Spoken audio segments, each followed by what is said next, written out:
عندي حوي ويلكم عبسب وعبد حن مصاخا ذا حلفكو تراخيبنا لنا قد مقرب اوان مستنبرو خناتات ابزي نايدن بفتحين زغبر نبر نطفتات بدحريو بزح لوطታት ዝመጸሎ ገለመለ ገለግን መጀመሪያ عبد حن مصاخا ወደ عندي حوي سلام كتبل عدل كبكا تعزل سلام سامي شكور ثانك يو نزيد الله خايو مدب بملوم تخطاتلتي لايف زكاتاتلو زلو دما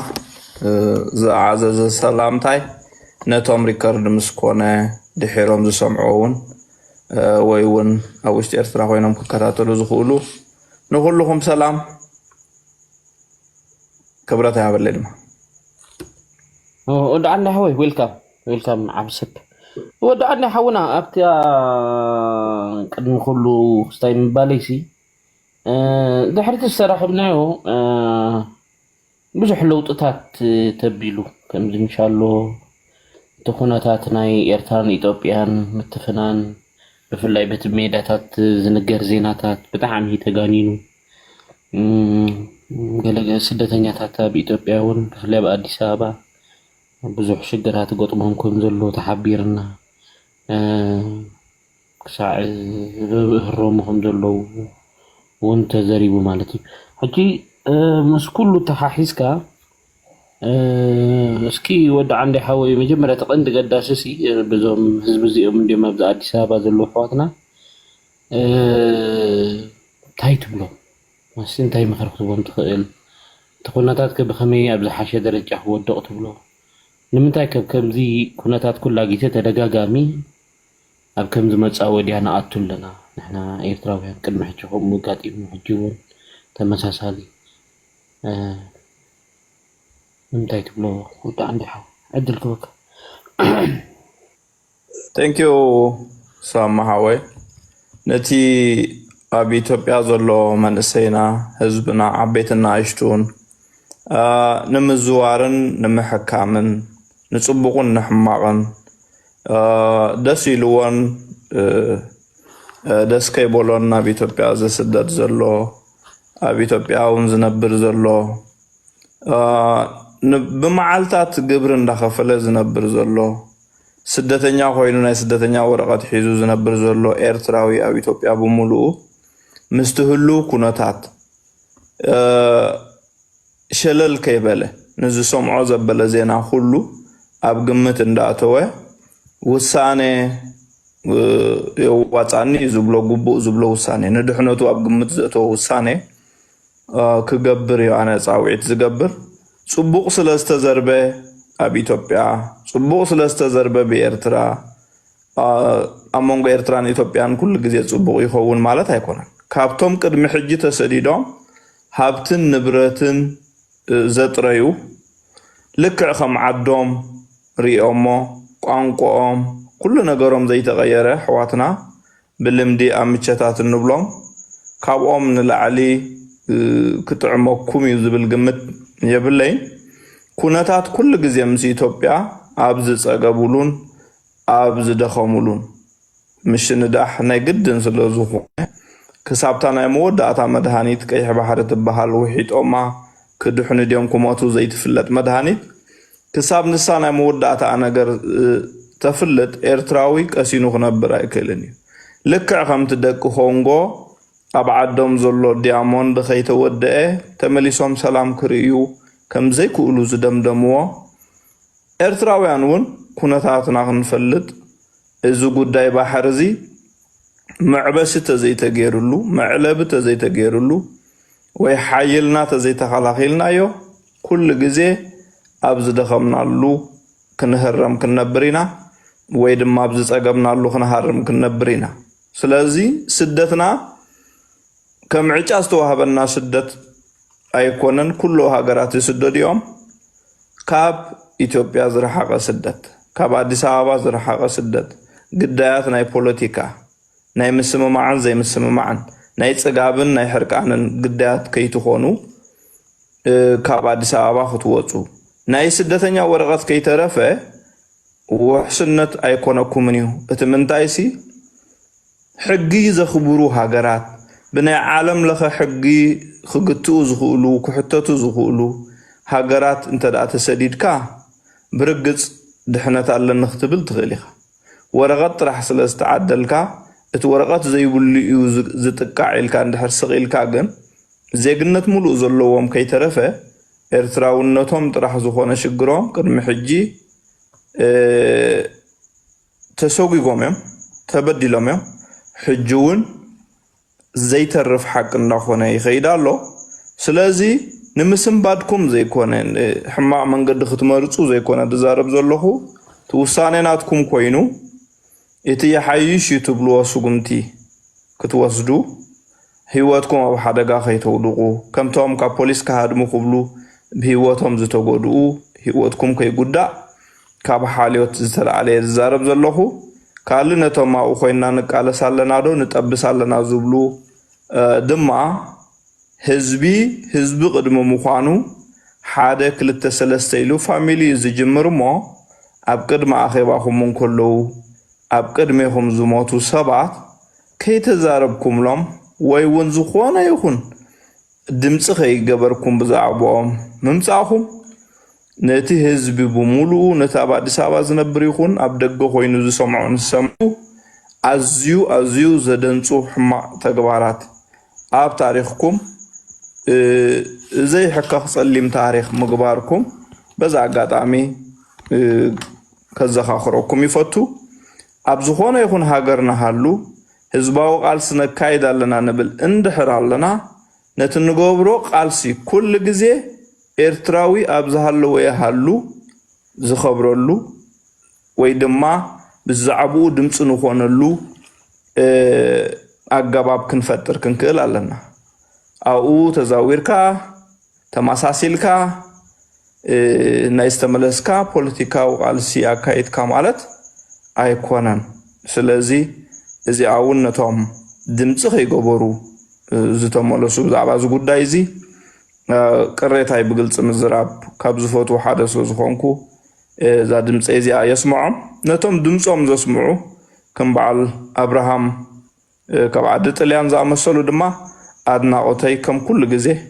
ከየድነቕኩም ክሓልፍ ኣይደልን ቀፅልዎ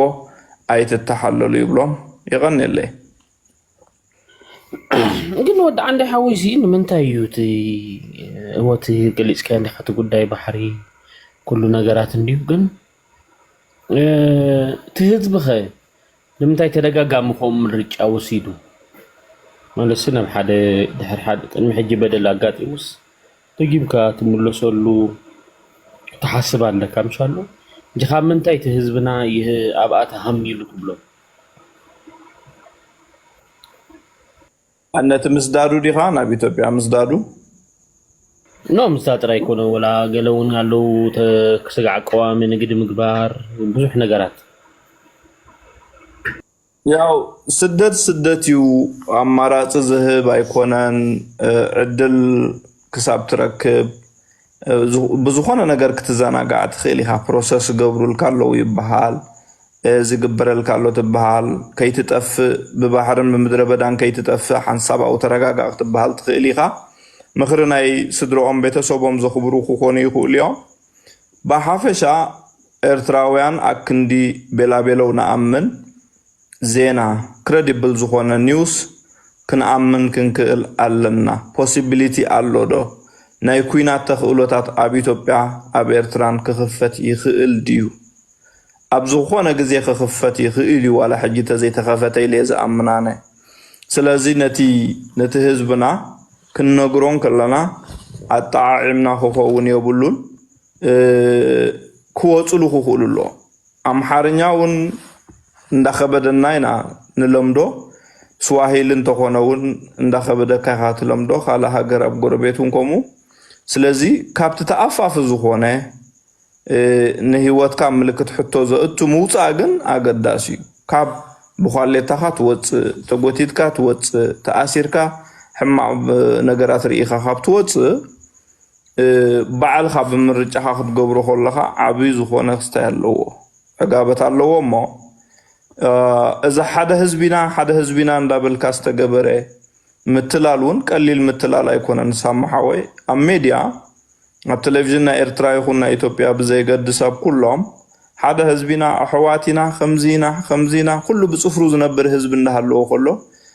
መንግስቲ ማንም ንኢትዮጵያዊ ይኹን ኤርትራዊ ሶሻል ግራንት ዝህቦ ነገር የብሉ ካልኦት ሃገራት ሃብቲመን ማዕቢለን ንድኻ ይሕግዛ ንጥሮታ ዝወፀ ከምኡ ኮታ ብዙሕ ነገር ሓለፋ ዘለዎ ነገር ይገብራን ኤርትራን ኢትዮጵያን ብፅፍሮም ዝነብሩ ህዝብታት ኣብ ደስ ዝበሎም ግዜ የሕዋት ይገብርዎም ኣብ ደስ ዝበሎም ግዜ ድማ ኣብ ሓዊ እትዎም ስለዚ እቲ ዘይጎረሐ ዘሎ ህዝቢ እቲ ኣብ መንግስታት ዝኣምን እዩ ነቶም መንግስታት ከም ሌጂቲሜት መንግስቲ ቅቡላት መንግስቲ ኩሉ ነገር ዘማልኡ መንግስቲ ገይሩ ስለ ዝሪኦም እቲ ቀዳማይ ሽግር ኮይኑ ዝስማዓኒ ወይ እውን ነይሩና ስለ ዘይፈልጥ ክንታለል ንኽእል ድማ ኤርትራውያን ብፍላይ ስለዚ እዝታት ክኸውን ንኽእል ካልእ ዘይገለጽክዎ ምኽንያታት ሓደ ሃይማኖት ኢና ሓደ ህዝቢ ሓደ መጻጽ ኣለና ሓደ ከምዚ ኢና እንዳተባሃለ እውን ቀሊል ዘይኮነ ሃይማኖታዊ ዝኾነ ጎስጓስ እውን ስለ ዝግበር ነቲ ህዝቢ ይጎድኦ እዩ ህዝብና ይኹን ህዝቢ ኢትዮጵያ ብተፈጥሩ ኣማን እዩ ስቑኢሉ ዝኣምን ሽግር ከጋጥም ከለኻ ፀላኢኻ ይትብሎ ስቑኢሉ ይኣምን ኣብኡ ዘሎቲ ፀገም ኮይኑ ዝስማዓኒ ኩሉ ሰብ ወዲ ኣዳም ኣሕዋት እዩ ሓደ ህዝቢ እዩ ብሰላም ክነብር ተደልዩ ኣብ ዝኾነ ዓለም ክነብር ይኽእል እዩ ንሕጂ ግን ውሕስነት ናይቲ ዘለኹም ሃገር ፅቡቕ ስለ ዘይኮነ ከምተን ዓበይቲ መንግስታት ናብ ኤርትራ ከይትዛወሩ ናብ ሰሜን ኮርያ ከይትዛወሩ ናብ ኤርትራን ኢትዮጵያን ገጽኩም ኣይትግሹ ኢሎም መጠንቀቕታ ዝህቡ ንሕና ከም ሰብ ሕልና ንዝኾነ ይኹን ሰብ ዋላ መገሻውን እንተኾነ ናብ ኢትዮጵያ መጋሽ ደው እንተበለውን ተመራፂ እዩ ነቲ ህዝብና ኣብኡ ክንሪኤካ ኣብኡ ክንረኽበካ እንዳበልና ተዘይታለልናዮ ዝሓሸ እዩ ዝብል ግምት እዩ ዘለና ኣነ ካልእ ቦይኮት ብምግባር ንሓደ ክዋጋኣካ ክድምስሰካ መዲቡ ዘሎ ሃገር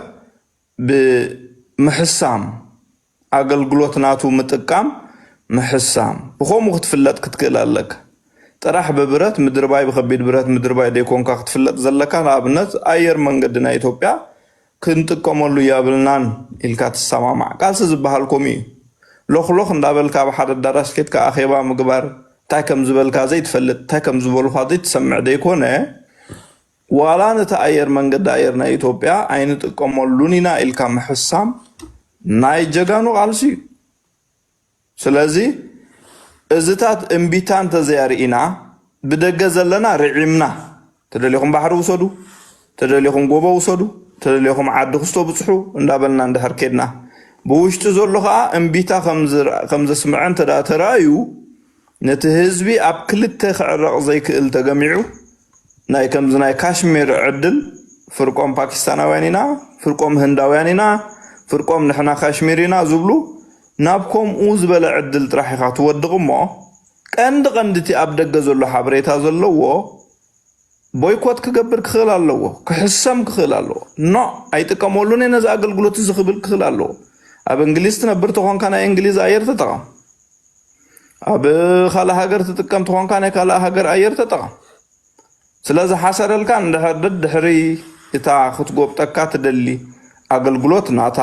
ባህሊ ናታ ኣካዳድናኻ ናታ ሽሮ ካብኣ ቆሎ ካብኣ ኩሉ ቆሎ ካንገለመሌኻን ካብኡ እንተኮይኑ ዘይተፈረመ መግዛእቲ ትግዛእ ከም ዘለካ ክትፈልጥ ክትክእል ኣለካ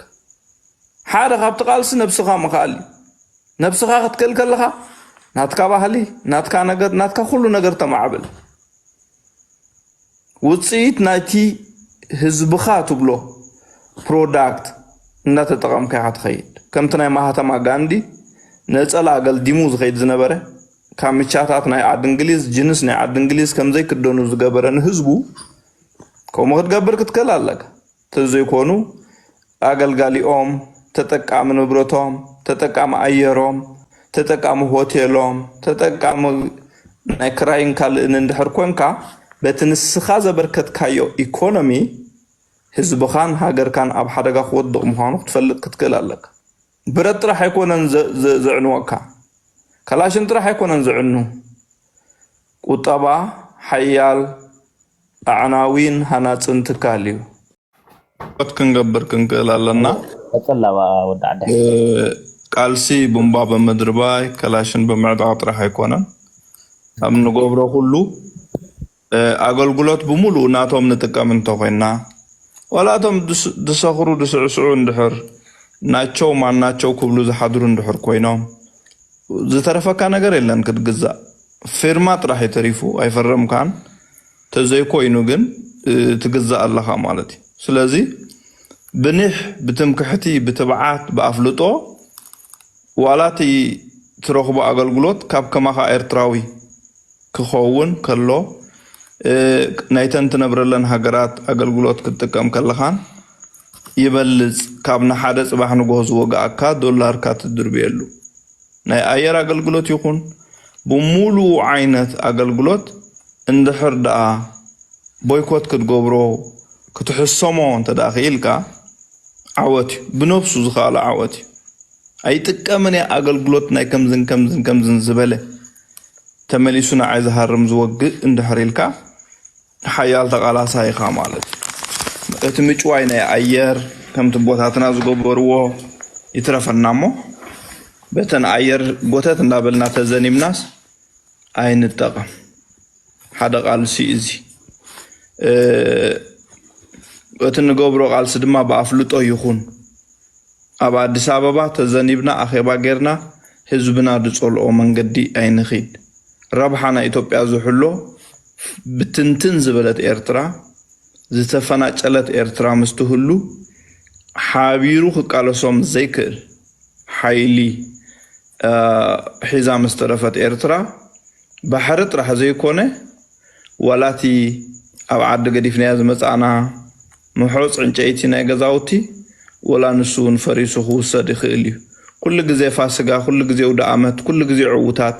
ኩሉ ግዜ ኣምሓሩ ምስ መፁ ከምቲ ቀደም ዝተሳዕርዎ ንስዕር ገለ ማለት ኣይኮነን እንተ ሓሲብካ ቀዲምካ ኣብ ሓሳብ ከለኻ ትስዕር እንተ ደኣ ምሕሳብ ኣቋሪፅካ ከዓ ኣብታ ምሕሳብ ዘቆረፅካ ለኻ ትሰዓር ማለት እዩ ስለዚ ሰላምን ፍቕርን ኢኻ ትደሊ ንኽበሃል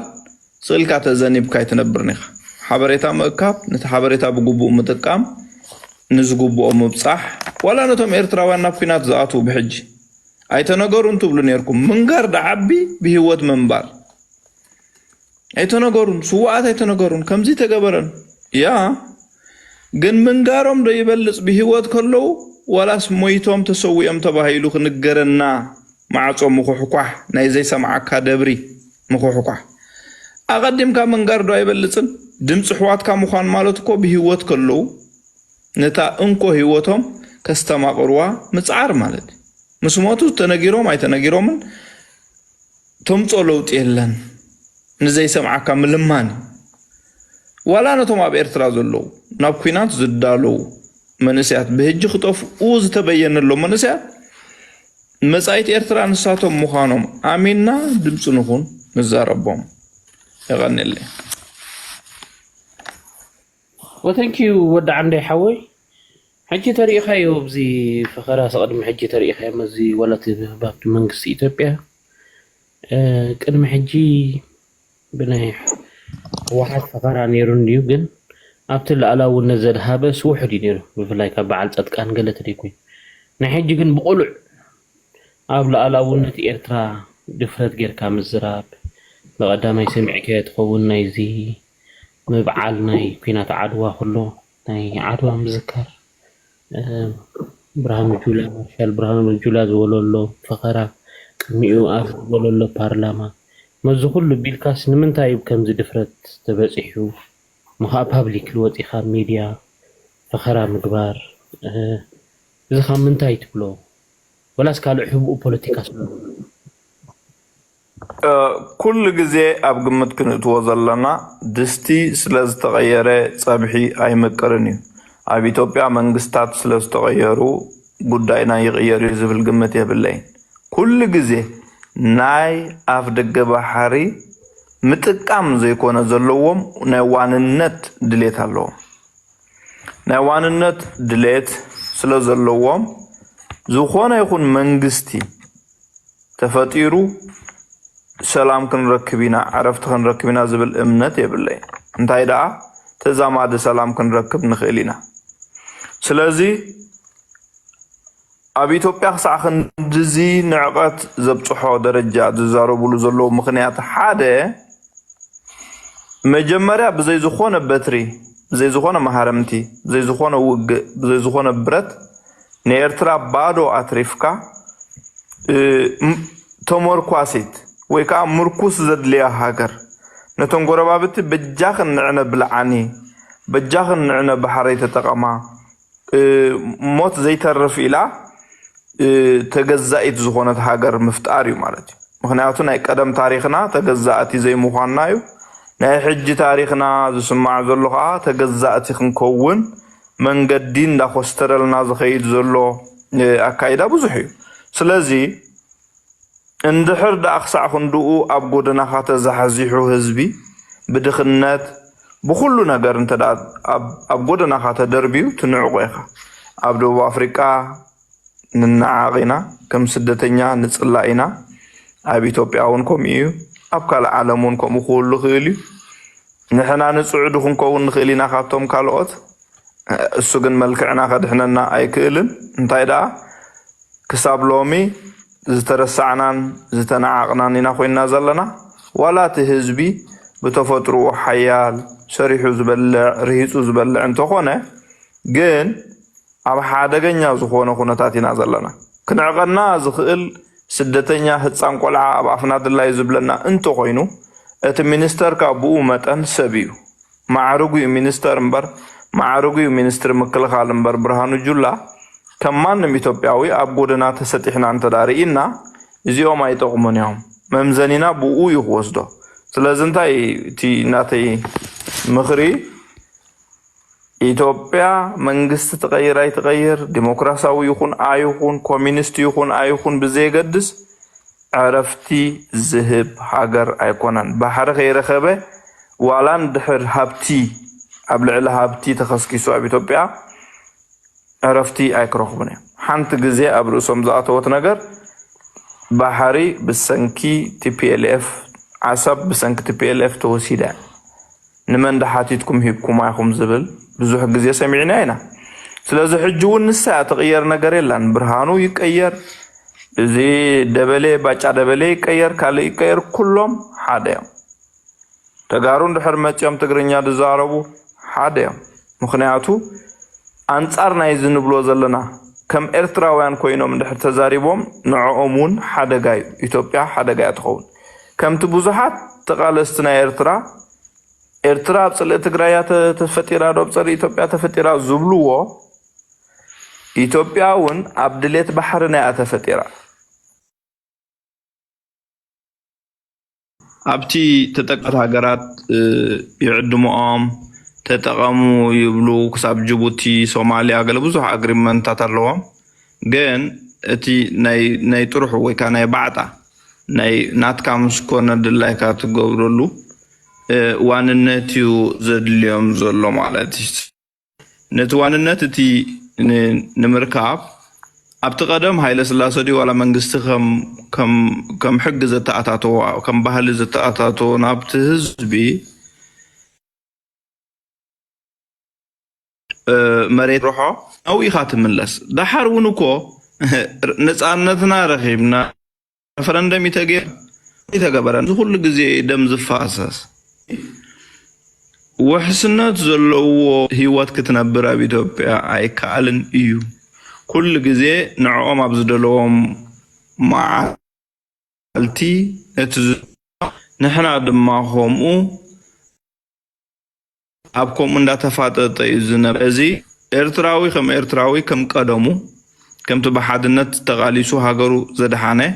ሕጂ እውን ህዝቢ ኣብ ምድሓን እቲ ህግደፍ ዘባረሮ ህዝቢ ኣብ ምድሓን እንተዘይነጢፍና መሬትን ባሕርን ጥራሕ እንተደኣ ኣቃልቦ ዝወስደልና ዘሎ ኣሸጋሪ ክኸውን እዩ ጥቕሚ እውን ኣይክንረክብን ኢና መጻኢት ኤርትራ ብዘይ መጻኢ ወለዶ ትርጉም የብላን እቲ መጻኢ ወለዶ ይግፋዕ እንድሕራልዩ ጽባሕ ንጎ ኣፍራይ ክኸውን ኣይክእልን እዩ ስለዚ እንታይ ንግበር ስለዚ ወለዶ እዚ ንሕሰብ ኢትዮጵያ መንግስቲ ይቀየር ኣይቀየር ካብ ምድላይ ባሕሪ ዋንነት ባሕሪ ወጻኢ ካልእ ሕልምን ሓሳብን የብሎም ጽቡቕ ዝዛረብ ፕሬዚደንት ይምጻእ ሕማቕ ዝዛረብ ይምጻእ እቲ ሓሳብ ንሳነ ንሕና ከመይ ናትና እንታይ ንግበር ይኽኸውን ዘለዎ ስለዚ ንሕና ንበርትዕ ንሕና ሓለውቲ ኣሕዋትና ንኹን ንሕና ሓለውቲ መጻኢና ንኹን መጻኢና መንእሰይና እዩ መጻኢና ህዝብና እዩ ሃገርና ድማ ኣሕሊፍና ኣይናሃብ ሃገርና ኣሕሊፍና ኣብ ዘይንህበሉ ደረጃ ክንበጽሕ ተኾይና ዘይተገማምዐት ኤርትራ ክንሰርሕ ክንክእል ኣለና ሓደ ግዜ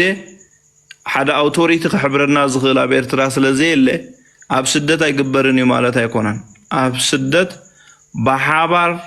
ፍልልያትካ እንዳፈለጥካ ናብ ሕብረት ናብ ሓድነት ክትመጸሉ ትኽእል ብዙሕ መንገድታት ኣለዩ ክንመጽእ ንኽእል ኢና ግን ንምፍልላይ ዝኹስኩሱ ሰባት ነቲ ምፍልላይ ማይ ዘስትይዎ ሰባት እንተዳዝ እንዳበዝሑ ዝኸዱ ኮይኖም ኣብ ምፍልላይ ኢኻ ትነብር ውፅኢት ዘይብሉ ህይወት ኢኻ ትነብር ዋላ እቲ ደጋፋይ ተቃዋማይ ዝበሃል ኣብ ክልተ ደንበ ገጹ እንዳተፈላለየ ዝነብር እንዳተጻለየ ዝነብር እሱ እውን እንተኾነ ኣየርባሓናን እዩ ከም ኤርትራዊ ሓደ ህዝቢ ሓደ ሃገር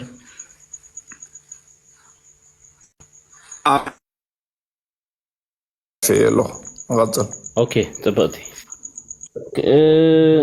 قالوا ود عند حوي ابزناي برجين حمدو بستقبر ركبات قال حل فريق خافتني عفار قال ملي بدحريو دمت بوليتيكا نيرز بوليتيكا مننت بتقراكيت كا برجين حمدو نتقرايو تقاليسو قال ملي تاني حس قبر نحنا تقارينا زبل موغوتي بزح حلو حج حدث ناي مننت قال سبر ابتناي دليت فتحي ايرترا مهلاو بخمي تريو ود عندي حوي بنات كالرأية خمي خاطريو كنت ناي بحقي ذي بحاونا بين جرز غيرو فوي كفلومي كالو زبل ناي بحق نبرجينا حمودو وكولوديو بخمي بحماقري بطبقولي بمتاي كخصولو نمتا خمي يخون تبل تقاومه يا كاب مجمرة أبغاقسو انت دا استوعلنا له برجدنا حمدو بتوم زتمرو مراحتي أيكونن زمرح كل جزء كمزي حبوق سلف له نتبع على زربولو نهزباو جنبارا جبابا كارالسا زغنصلو حبوق سلفي كمزلو خنبل أدمنا ملو زسمعنا يو أبرجدنا حمدو كابشمو جميركا بمولو بحرياتو نتي أبساحل زنبرا جيغاتات كدقم زتدالو وإذ مسل حاده كبقس كله جميرو بتهديدن بأبالاتو بخالوتن نفرارحه زمصي نابنات هقدفا بتخريستيان تحابي الليلكا بتخريستيان نمتقع مدلاي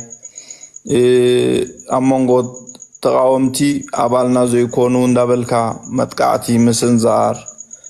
إرتراويان اندهالو كلو دقفتن تقاومتني لكا أبا عيدكا امن مدرباي بحميلو سلام زصوع بملؤو فليل كاخيتكا نعو متقعتي مفتصام حجي أبز درجة بتحيو زلو بزوح نايموت مفرراح نايمكتال نبرتن قلن حدقا مودا ناب زيت دلي عمت يوز خيد زلو حجي كاب برجدنا حامودو نايتقالاساي معبلي لكا خصوعو ناب وحدات سبات زروب حلو ناي غانغسترا كايدا زخيد تكالاو أسرارها زي كتل بقدميت كوينو زخونا سب متسيو شموخو بلولو زخيل كنوبلو يقلل مالجي كام مجمّر ياخ بقص كله سبات زفرارو حلو قزي نيرو أنتم سبات زبرقدنا حامدو መንገድ ክስሕትዩ እዞም ፐርሰናል ሰብዘት ቁዑ ዘለው አነ ብርጌድና ሐመድ እንዳበሉ ንኽስተጥፋኹ ንኽስተበላኹ ዝብሉ ዘለው እለይዎም ብሽምኩም ጌጋ ክገብሩ ኣይትፍቀዱሎም ብሽም ምጥቃስ አድላይ እንድሕር ኮይኑ ንጆን ብላክ እለይዎ ጋይስ መራሒ ዝበሃል ውሳኔ ዝፈልጥ ደአምበር ዝተወሰነሉ ዘልምጽ ኣይኮነን ሓሳበይ ካብ ቀደም ጀሚሩ ሓደ ዓይነት ነይሩ ጆን ብላክ ደቂ ኣንስትዮ ብፍላይ ተኣፋፋ ኣብ ዝኾነ ግዜ የጥቃዓሉ ኣብ ዝነበረ ግዜ ሙስኡ ንዝቃለሱ ይሃርመሉ ኣብ ዝነበረ ግዜ ብሽምና ነዚ ነገር ኣይትግበሮ ተባሂሉ ወይ መጠንቀቕታ ክግበረሉ ወይ ከኣናትና ኣይኮነን ተባሂሉ ክእለይ ኣለዎ እንተዘይኮይኑ ክትወድቁ ኢኹም ሕማቕ ኣዋድቓ ክትወድቁ ኢኹም ኢሎም ካብ ዝመኸሩ ሓደ ብጽሑፍ ይኹን ቃል በቃሉ ብድምፂ ይኹን እዚ ክኸውን ስለዘይከኣለ ልክዕ ከምዚ ኣብ ሻዕብያ ዝበደለ ማዕርግ ወሲኹ ዝሓድር ድሕር በዲሉ ሓደ ጨካን ብጨካነ ዝፍለጥ እንተኮይኑ ማዕርግ ወሲኹ ይድሓድር ሽዑ ጆን ብላክ ጀነራል ኮይኑ ሓዲሩ ካልኦት ካብ ብርጌደር ጀነራል ገሎ ኮይኖም ሓዲሮም ቶም ማይ ደውዒው ዕንጨይቲ ድፍልጹ ማለት እዩ ሶ እዚ ዝኸይድ ዘሎ ኣካይዳ ትዝኸፍአ ናይቶም ዓያሹ ይኮነን ትዝኸፍአ ናይቶም ስቕ ኢሎም ዝኣምኑ ኣይኮነን ትዝኸፍአ ናይቲ ማዕበል ተማሂሉ ስቕ ኢሉ ከም ውሕጅ ዝኸይድ ዘሎ ኣይኮነን ትዝኸፍአ ብቅድሚት መራሕቱ ኮይኖም በዓሎም ብቅድሚት ኮይኖም ስእልናቱ ወሲዶም ኩሉ ክብርታቱ ቅንጥጥ ኣቢሎም ወሲዶም ንህላወ ትግራይ ንድሕነት ትግራይ ኢና ተቃሊስና ድላይ ኩንጉበሩና እንዳበሉ ከም ናይ ፖለቲካ ሽርሙጥና ዘካይዱ ሰባት ብጣዕሚ ኣብ ኤርትራ ተቀባልነት ከም ዘይህልዎ ኣብ ኤርትራዊ ኣብ ርእሲ ኤርትራዊ ምጥርጣር ከም ዝሓድር ቅድሚት ከይዶም ድዘርኡ ዘለው እዮም ስለዚ እቲ መራሒ ንብሎ ዘለና ኣካል ኣብ ሃገሩ ተመሪጹ ንዓና ኣይውክለናን እዩ ኣብ እንግሊዝ ክስቶንዲ ድመርሕ ኣብ ኣፍሪካ ክስቶንዲ ድመርሕ ገለ ዝብሉ እመኑ ኣይትእመኑ ሽሞም ኣብ ወረቐት ኣሎ እምበር ናይ መራሒ ተራ ኣይፃወቱን እዮም ጋንግስተራት እዮም ዝመርሕዎም ብታሕቲ ቶም ጋንግስተራት ብታሕቲ ኮይኖም ዝመርሑ ሳይለንስ ክገብርዎም ዓቕሚ ኣለዎም ክቕንፅልዎም ዓቕሚ ኣለዎም ከቃፅልዎም ዓቕሚ ኣለዎም ብዙሕ ክፍኣት ድማ ይግበር ኣሎ እዩ ብዙሕ ክንዛረብ ኢና ስለዚ ዝኾነና ዘሎ እናፈለጥና ክርህወና ስለዝደለና ጥራሕ 30 ዓመታት ከብድና ቀሚጥናዮ ወይ 20 ዓመት ስቕ ኢልና ንኸይድ ገበን ከምቲ ናይ ቀደም ኣብ ሳሕል ዝተገበረ ኣይክህሉኒ ሎሚ ዝተሰንከተ እንጀራ ሎሚ ዝብላዕ ከይባላሾ ሎሚ ዝስራሕ ዘሎ ፖለቲካ ንሎሚ ክገልግል ስለዝተባሃለ ሎሚና ንዛረበሉ እዚ ዝካየድ ዘሎ ሕማቕ ብሽም ብርጌድና ሓመዱ ንብርጌድና ሓመዱ ሕማቕ ዝገብር ሽም ብቅድሚት ኬትካ እንዳተሰኣልካ መብልሻው ቀሊል ዘረባ ኣይኮነን ነቲ ዓሻ ደርጊሖሙሉ እዮም ነቲ ለባም ኣሚቶሙሉ እዮም እንታይ ምዃኑ መንገዶም ሓቢሮምና ስለዚ ብግልፂ ምትሕስሳብ እንድሕር ኮይኑ ፖለቲካ ናይ ሓደ ሃገር ምፅብፃብ ምትሕስሳብ ነገራት ኣዳቂቕካ ምኻድ እንድሕር ኮይኑ ልክዕ ከምዚ ቢዝነስ በብሳነት ቲም ትተሓሳሰቦ ኣብ ብርጌድና ሓመዱ ዝካየድ ዘሎ ቃልሲ እውን ክንተሓሳሰብ ግዴታ እዩ እንታይ ዶ መስከፊልካኒ ከመይ ጌርካ ስኻ ተሓትኒ ገለ ዝብሉ እንድሕር ተላዒሎም ተቃለሰለይ ኢለ ዝለሞን ክኸውን የለን ንነብሰይ ብቑዐ ነቲ ከድሕኖ ዝግባኣኒ ከዓ ብቑዐ ስለዚ ሆ ኢሎም ዓው ዝበለ ድምፂ ስለ ዝገበሩ ተቀደምና ኢሎም ጓይላ ስለ ዝገበሩ እቃለሱሎ ማለት ኣይኮነን የባዓዕዱና ኣለው ይፈላልዩና ኣለው ኣብ ኤርትራዊ ካብቲ ዝነበረ ናብቲ ዝገደደ ናይ መፈለላይ ባእታ ገጾም ይኸዱ ኣለው እዚ ደው ክብል ክኽእል ኣለዎ ነቶም ከምኡ ዝገብሩ ኣባላት ዲስፕሊን እንድሕር ዳ ዘይውሰድ ኮይኑ ዘማዊ ክዝምረልካ ከም ድመፀ ማለት እዩ ኦፐንሊ ኣብ ዝሙት ዝተዋፈረ ሰብ ክዝምረልካ ክቅድሰልካ ከም ዝመፀ ጌርካ ሓሰቦ ንኾም እቲ ፖለቲካ ናይ ናይ ሽርሙጥና ፖለቲካ እዮም ዘካይዱ ዘለው ዝበልኩ ማለት እዩ ፐርሰናል ሽግር የብለይ ቅድመ ሕጂ ዝነቕፎም ሕጂ ከድንቆም ይኽእል ኣብኮም ኣጋጣሚታት ንነፍሰይ ዝገምገም ኩሉ እውን ኣሎ እዩ ንኸድንቆም ዝኽእል ሰባት ኣለዉ እዮም እዚ ግን ጌጋ እዩ ናይ ጌጋ ከዓ ነቲ ጌጋ ኣቡ እዩ ስለዚ ክንቅበሎ የብልናን እቲ ዝውሰድ ስጉምቲ ከምታ ቅድሚ ሕጂ ጆን ብላክ ጸሊም ስለ ዝኾነ ይኮንኩን እለይዎ ወይ ከዓ ኣርምዎ ዝበልኩ እዞም ሕጂ ዝገብርዎ ዘለዉ ጌጋ ከዓ ጽዕዱ ስለ ዝበሉ ይኮንኩን ሸለል ዝበለ ሓበሬታ ወይ ዘረባ ክዛረብ እዚኣቶም እውን ብሓፈሻ ወይ ኣካል ናይቲ ብርጌድና ሓመዱ ዘይተባሃልኩም ኢኹም ጌርኩም ኢሉ ክኹንኖም ክኽእል ኣለዎ ወይ ድማ ከኣልዮም ክኽእል ኣለዎ ተዘይኮይኑ ብርጌድና ሓመዱ ዘለኻ መንእሰይ ቃልስኻ ብገዛ እቶም ገንዘብካ ዋፂኻ ትድርብየሎም ሓጨመጭምካ ጌርካ ትልእኾም ሰባት ይባላሸሉ ህይወትካ ግዜኻ ገንዘብካ እምንኻ ከይተረፈቱ ውዳ ኣለኻ ድሕርዳ ክንዛረብ ኮይና ዋላ እምንኻ ስለዚ ቅኑዕ ዝኾነ ኣገባብ ቃልሲ ክትክተል ኣብ ዝድለየሉ ግዜ ዲስፕሊን ቀዳማይ መለለይኻ ክኸውን ክኽእል ኣለዎ ሓደ ካብቲ ዲስፕሊን ክነግረኩም ፈተውቲ ትግራይ ፈተውቲ ቃልሲ ትግራይ ገለን ዲና ኩልና ሓራይ ኣብ ትግራይ ዝተኻየደ ቃልሲ ብዲፕሎማሲ ደረጃ እንድሕር ትሰምዑ ነርኩም ኮንኩም ስእሊ ጥራሕ እንድሕር ኮንኩም ትርኢ ነርኩም ናትኩም ጉዳይ ምሩኻት ክቃልሑ ከለዉ ምሩኻት ብሰላም ክትሓዙ ከለዉ ረብሓ ንመን ነይሩ ንምንታይ እምኒ ዘይደርበ ኢሎም እንታይ ከምቲ ንስኹም ተሓስብዎ ክነቃፅል ክነንድድ ክትብልዎ ትውዕሉ ስለምንታይ ከምኡ ዘይገበሩ ብዲፕሎማሲ ክኸስብዎ ዘለዎም ነገር ክኸስብዎ ስለ ዘለዎም ነሳቶም ነቲ ዝተማረኸ ኣካል ከም ምሩኽ ምሕብሓብ ግዴትኦም ገይሮም ተቐቢሎም እዮም ከሲቦምሉ እዮም ናብ ዝደለዎ ደረጃ በፂሖምሉ እዮም ንሕና ኣብ ጎረቤትና ዝነብር ሰቢና እምኒ ዝድርብ ዘለና ተቐባልነትና ብኡ መጠን ከመይ ክኸውን እዩ ንሓስብ ክንክእል ኣለና ኢሞሽን ኣይኮነ እንዳሓስብ ርእስኻን ልቦናኻን ተዋሃሂዱ ዝሓስብ ኢሞሽን ዳሞ ንኩሉ ሰብ በሎ ንኩሉ ሰብ ፅፍዓዮ ብለካ ኸውን ስለዚ እዞም ዘበላሽው ዘለዉ ሓደ ክልተ ሰለስተ ኮኑ ክእሉ እዮም ኣውራጃ ሙሉእ ኣፅሪፎም ሃገር ሙሉእ ኣፅሪፎም ኣብ ኢትዮጵያ ከይዶም ሃገር ሙሉእ እዮም ኣፅሪፎም ኣብ ደገ ከይዶም ኣውራጃኦም ሙሉእ ኣፅርፉ እቲ ዝነቕፎም ሰብካ ፀላ ኣውራጃ ተባሂሉ ኣብ መስርዕ ይቕመጥ ጌጋ እዩ ክዕረ ንትደልዮ ኢኻ ትነቅፍ ክዕረ ንዘለዎ ኢኻ ዝነቅፋነ ክዕረ ዘይደልዮ ሽሙ ኸዋና ይዝክሮን ስለዚ እዚ ብርጌድና ሓመዱ ኣካይዱ ክዕረ ኣለዎ ዝጥርነፍ ኣይኮነን ክጥርነፍ ዝኽእል ኣይኮነን ከምዘይሰማማዕ ዲዛይን ተገይሩሉ እዩ ናይ ገንዘብ ምጥፍፋእን ካልእን ኩሉ ገበናት ኣብ ልዕሊኡ ተፈፂሙ እዩ ድሒርና ንዛረበሉ ከዓ መዓት ኣርእስቲ ኣሎ ብዛዕባኡ ስለዚ እንታይ ክኸውን ዘለዎ ኣካይድኡ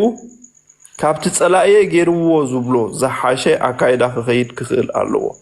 ዕውታት ሰውራታት ከይዶሞ ዝበሃል ኣካይዳ ክኸይድ ክኽእል ኣለዎ ናይ ሳሕል ኣካይዳ እንድሕር ኮይኑ ተገድሽካ ነቶም ሳሕል ዝነበሩ ብቅድሚት ተምፆም እንታይ ኮለላ ባህለካ መንእስያት ኢና ንኣሽቱ ኢና ንሓስብ ኢና ኢልካ ንምንታይ ተደናግር ናይ ሳሕል ኣካይዳ ዘዋፃና እንተኮይኑ ካብ ሳሕል ዝመፁ ብዙሕ ታሪክ ዝገበሩ ኣለዉ እንደ ካብኡ ዝሓሸ ክትገብር እንድሕር ኮንካ ነቲ ናይ ሳሕል ክትነቕፎ እንትኾንካ ድማ ብዲስፕሊን ዝተፈለጥካ ትብሎ ቃል ከይተረፈ ዝተመርመረ ኸውን ኣለዎ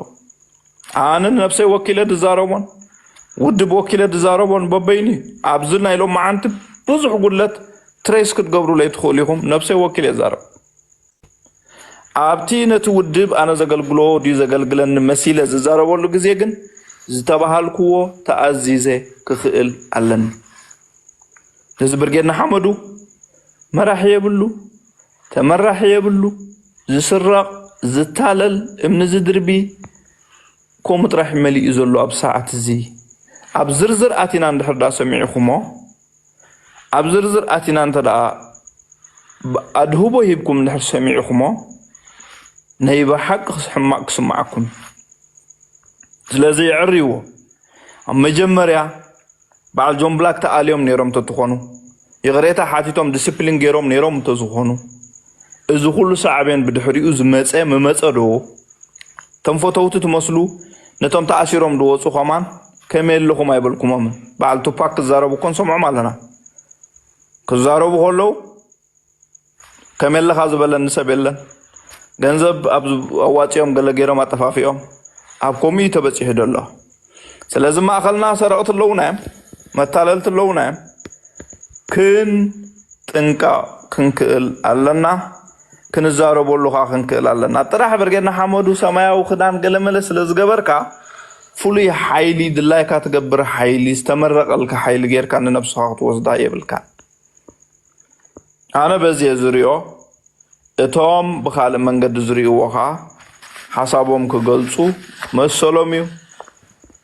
ሐሳቦም ካነ ክብረሎም ሳማሐወይ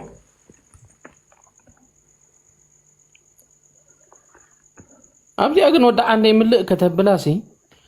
ሕጂቲ ማለሲ ተወጻ ህዝብናሲ ንሐቂ ብርጌና ሐመዱ ዲኹ ግለጽ ማለሲ ህዝብና ተወጻዓሎ መበሊኡስ ትብርጌና ሐመዱ ዲኹ በቃ ዝደንበ ፍትሕሲ ዚአዲ ዓቅሙ ከውን እዚ ዓይነት አወዳድባ እዚ ዓይነት በቃ ዚአ ማዕበል ጥራይ ይፈጠር ናይ በሐቅስ ነቲ ዘሎ ህዝቢ ንዑስ ድምጽ ኾነሉ ዲ ወላስ በቃ ካብዝን ለዓልስ ዓቅሚ የለን ዲ ኮይኑ ተዓቅሚ ደንበ ፍትሕስ ንምንታይ ይድረት ዘሎ ብዘሰይም ሰባት መኻብ ተደጋጋሚ ንምንታይ ካል ዓይነት አቋውማ ህልዎ ዘይከኣለ ወደ አንዴ حوي ያ ካብ ኩሉ ግዜ ዝዝክራ ናይ መራሕን ተመራሕን ሽግር ናይ መራሕቲ ሽግር አለና ናይ ኩሉ ግዜ ካብ ስድራ ቤት ዝጅምር አቦ ዘይብላ ስድራ ቤት ዳሕራይ ተአኪባ መራሕ አቂማ ክትመሓደር ዘሎ መከራ ከቢድ እዩ ስለዚ መጀመሪያ አቦታት ዝሳአና ሰባትና ኩሉና ተቃለስቲ ቀጽሉ ንቡር ዝሳአና አበይት ሰባት ዘይብሉ ዓለም ተፈኒና ከም ደስ ዝበለና ነነብር ዘለና ሰባትና ቀይዲ ዘይብልና ምኽሪ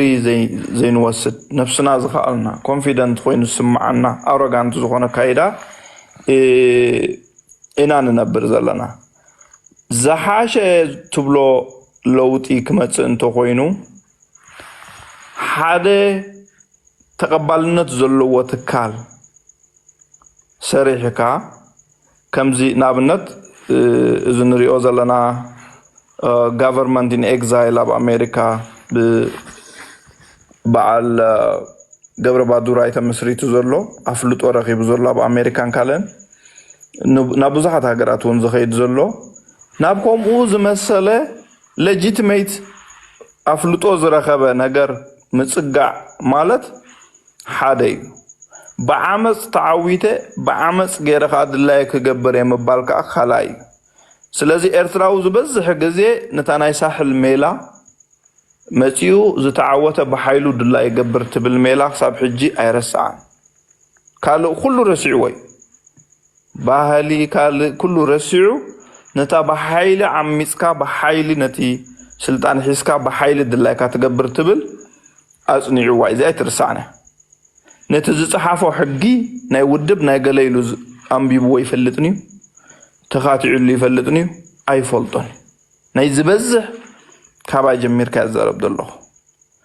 جن انت دا نحنا نتوم عبيتي اتوم نعيشو نعانا اتوم ازيم زنعسو نتوم من اسنا اندا سماعخات خدلو حدا هيراركي ويكا مسرع زلو امرار حندحر فتيرنا جن هو ولا عين السمامع تدماميصنا تخبابيرنا كاو زعب معبل كنفتر نخلينا انتاي فحد بلنا زلو منغونا خوينو نزبل مصنعتي انتنا كايدلو جن كاب نطقمنا استزاربنا يو هاغراو ربحانايلنا خاب استزاربنا يو زيل ابيا لو حزبنا زصلو አረስታትና መረጽና አስተዛረብና ስለዝበዝህ ዝበዝህ ሰብ ለውጥ እንዳደለ ሰላም እንዳደለ ፍትህ እንዳደለ ሁሉ ሳይለንት ማጆሪቲ ተባሂሉ ኮፊሉ ይረከብ ማለት ባልናይና ካሽም ንዕድሎ ሳይለንት ማጆሪቲ ንብሎ ደጋፋዩ ተደሊና ናብቲ ደጋፋይ ነልግቦ ናብ ድላይና ኢና ነፀግዖ ሓደ ካብቲ ዝዓበየ ጌጋ እዚዩ ስለዚ እንታይ ክንገብር ኣለና ሓደ ለጂቲሜት ዝኾነ ዋላ እንድሕር ነቲ ሓደ ዘይተቐበልካዮ ባዕልካ ትፈጥሮ ክህሉ ክኽእል ኣለዎ ተገዛኢ ተመራሒ በቲ ዲስፕሊን ኢልካ ዘስፈርካዮ ሕጊ ተመራሒ ክትከውንካ ክትክእል ኣለካ ንኩሉ ኢትካ እንዳወጣወጥካ ከም ናይ ጠበቕ ቤተ መንግስቲ ዋላ እንተኣተኻ ትህሰይ ዳ እምበር ጠበቕ ቤተ መንግስቲ ኣትዩ ወንበር ኣይወሃቦን ንኩሉ ትፍክረሉ ንኩሉ ተፈራርሖ ንኩሉ ኢትካ ተዋጣውጠሉ ዋላ ነቲ ምሳኻ ዘሎ ዝመርሓካ ክመርሓካ ኢልካ ባዕልካ ድመረፅካዮ ከምኡ ኢልካ ዓወት ኣይርከብን እንታይ ዳ ተመራሒ መራሒ እዚ ግበሩ ኢልካ ከዓ ወሃብን ተቐባልን ናይ መደባት ክትከውን እቲ ዝበለፀይ ነዚ ክንገብር ተዘይክኢልና ግን ነንሕድሕድና ክንበኣሲና ክንነብር ነንሕድሕድና ክንፈላለዩና ክንነብር ንዝኾነ ፅቡቕ ኢንቴንሽን ፅቡቕ ሓሳብ ዘለዎ ከዓ ጠጠዊና ጠዋዊና ናይ ልቢ ይኮነን ናይ ቀልቢ ይኮነን እንዳበልና አንጻሩ ሰብ ክበዝሕ ከም ዘለዎ እንዳደኸምና እንዳሃለኽና ኢና ክንነብር ማለት እዩ ስለዚ እተን ህዝብና ዝፀልአን ነጥብታት ብሙሉአን ሓቂቕና ንድርብየን እንታይ እንከትርፋልና እንታይ እንክገብራልና ዝገብራልና ትርጉም የብልን ንኣብነት ንትግራይ ቀዳማይ ኣፍቃሪኡ ንህዝቢ ትግራይ ቀዳማይ ኣፍቃሪኡ ኮንካ ቀሪብካ ምስ ዶክተር ኣብ ኸይድካ እንድሕር ንትግራይ ብታንክ ምስኦ ክትሓልፎ እንድሕር ኮንካ ፍቕሪ ይኮነን በለፅ ክፋእት ተንኮል ክገሃድ እቲ ትገብሮ ኩሉ ገሃዲ ሰብ ዝፈትዎ ኣምላኽ ዝፈትዎ ክኸውን ክኽእል ኣለዎ ተዘይኮይኑ መዓስ ይሰልጠካ መዓስ ትዕምፅ መዓስ ትዕሉቕ እንድሕር ዳ ትሓስብ ጥራሕ ኮንካ ካልእ ዘይብላ እሞ ከዓ ነቶም ብፆቶም እንዳኣሰሩ ዝመፁ ህዝባዊ ግንባር ብፆቶም እንዳ ኣብ ጉድጓድ እንዳሕደሩ ዝመፁ ህዝባዊ ግንባር እናነቐፍካ ኣብ ዲሞክራሲ ዘለዎ ሃገር ኣብ ክንዲ ብሕጊ ተሓቶ ተሓታት እንተኮይኑ ብህይወቱ እንዳፈራራሕካ ኣብ ሓደጋ እንዳውደቕካዮ ክትዕወት ኢልካ ምሕሳብ የዋህነት እዩ ግን ተስፋ ኣሎ ነግረካ ተስፋ ኣሎ እዚ ሃገር ሰብ ኣለዋ ቀሊል ሰብ ኣይኮነን ኣብ ስደት ዘሎ ሓደ መዓልቲ ፍጊዕ ኢልና እዚ ስደት እዚ ንሰምዖ ዘለና ሓሶት ፍጊዕ ኢልና ኢሉ ክለዓል እዩ ኣብ ስደት ዘሎ ተዘይተላዒሉ ኣብ ውሽጢ ኤርትራ ዘሎ ክለዓል እቲ ለውጢ ናይ ግድን ክመጽ ምስ መፀ ተሰማሚዕና ንነብረሉን ዘይንነብረሉን ኣጽኒዕና እንተጸናሕና እውን ሓደ ዓብ ተስፋ እዩ ተስፋና ባዕልና እንዳ ቀተልና ከም ሓርማዝ ባዕልና እንዳ ረገጽናዮ ነቲ ትበልዖ ሳዕሪ ባዕልካ ትረግጾ ነቲ ትጥቀመሉ ኣገባብ ፍትሒ ትብሎ ባዕልካ ትጭፍልቆ ከምኡ እንዳበልካ ዝመጽእ ግን የለን ከም ሓርማዝ ምሕሳብ ደይኮነ ከም ሓርማዝ ተሰከም ግን ከም ሰብ ሕሳብ ስለዚ እቲ ዝግበር ኩሉ ክምዘን ክኽእል ኣለዎ ብፍላይ ኣነ ብፍላይ ኣብዚ ናይ ንትግራይ ከም ፈታዊ ህዝቢ ትግራይን ቃልሲ ትግራይን ኮንካ ቀሪብካ ተመሊስካ ምስ ዶክተር ኣብ ኸይድካ ግዕዘይ ስራሕ ምስራሕ እዝታት ንዓና ንቐጻሊ ብኣርሂፁ ክድርብየና ኢዳ እምበር ከምፃልና ዝኽእል ለውጢ የለን ኢለ ዝኣምን ንጹር ፖለቲካዊ መርገፂና ተጎዲእና ዲና ጥዒምና ድዩ ንጹር ክኸውን ክኽእል ኣለዎ ንኣብነት ንኢትዮጵያ ንጹር መርገፂ እንተዳ ናትና መርገፂ እንተዳ ፈሊጣ ርግፀኛ እየ ኣይኮነን ክንቃለስ ክንሰኣል እውን ኣይክትፈቕደልና ናብቲ ጎደናታት ስለዚ ንጹር ዝኾነ መርገፂ ክንሕዝ ክንክእል ኣለና ተዘይኮይኑ ነዚ ህዝብና ኣብ ደገ ዘሎ ተስፋ ቁሪፅናዮ ኣብ መጨረሽታ ኣንጻርና ክለዓል እዩ ከምዛ ሕጂ እቶም ለሚኖም ድዮም ኣታሊሎም ድዮም ገንዘብ እንዳበሉ ዝሰርቕዎ ሕጂ ህዝቢ ባዕሉ ተላዒሉ ኣንጻሮም ዝኸይድ ዘሎ ከምኣ እንዳቐናዓና ንኺድ እንዳቐናዓና ክኸይድ የቐኒየለይ ثانك يو ወዲ አንዳይ ሓወይ ንጹርን ሰፊሕን መልሲ ካልእ ኣብዚ ናይ زيادة كوتي عب قداي كمان نبزنا إسرائيل قداي نديو ودا عندي زيادة مبرخت بولو دلي خازل لخا كابناتك حبريتا زنا إسرائيل قداي سي قدي أبز ميديا كمان ملعال قدي فنينا مخناتو زوم حوات ناس سلام رخيبهم يوم يملا اللو ميلنا ولا زخوني بوم معلال ولاينا قدي فنيو بتاع مخناتو تقاطي من نبرة سبيد الناس للنبرة قلنا كم حجي كم مرقس تخلع على استدلي ود عندي حاوي انتي قاطم سلازولوي نحنا نزين فولتو يا عدلك باكاسكي ما يكحب يا ثانك يو سما حاوي ابزناي اسرائيل غداي نتقالسي بغنزبهم بغزيهم بعقمهم سب متحببار ካብዘለዎም ኩሉ እንዳካፈሉ ወላ ነትብርጌድና ሐመዱ ኮኾነሎም ክሰልጠናን ሁሉና ዝጽዕሩ ዝነበሩ ሰባት ኣብ ሰላም ንህዝብና ንመንእሰይና ሰላም ክኾናሎ ብሕጂ ትመውት ነፍሲ ኣብ እስራኤል ክትህሉ የብላን ዝብል መርገጺ ኣብ ዝሓዝሉ ግዜ نحقاو ቋንቋ ተጠቅመና ምእንቲ ነቶም ሰላም ዝጽውዑ ሰባት ባዕሎም ቶም ደለይቲ ሰላም ደለይቲ ፍትሒ ሓደጋ ይወድቆም አሉ ተማሉ ሶሉስ ካብዛሎም ማዓንቲ ሰለስተ መዓልቲ ወይ ድማ ኣርባዕተ መዓልቲ ቀዲምካ ሶሉስ ናይ ወድ መለሰ ናይ ስርሑ ገዛዲዩ ተቃጺሉሎ ይባሃላሉ ንሕጋው ቋንቋ ከተዕመና እቲ ዝጥርጠር ወይ ከዓ አቃጺሎሞ ተባሂሎም ዝጥርጠሩ እቶም አቀዲሞም መፍርራሕ ክልእኹ ዝጸንሑ መፍርራሕ መልእኽቲ ክህቡ ዝጸንሑ አባላት ናይቲ ብርጌድና ሐመዱ በደረጃ መሪሕነት ዘይኮኑስ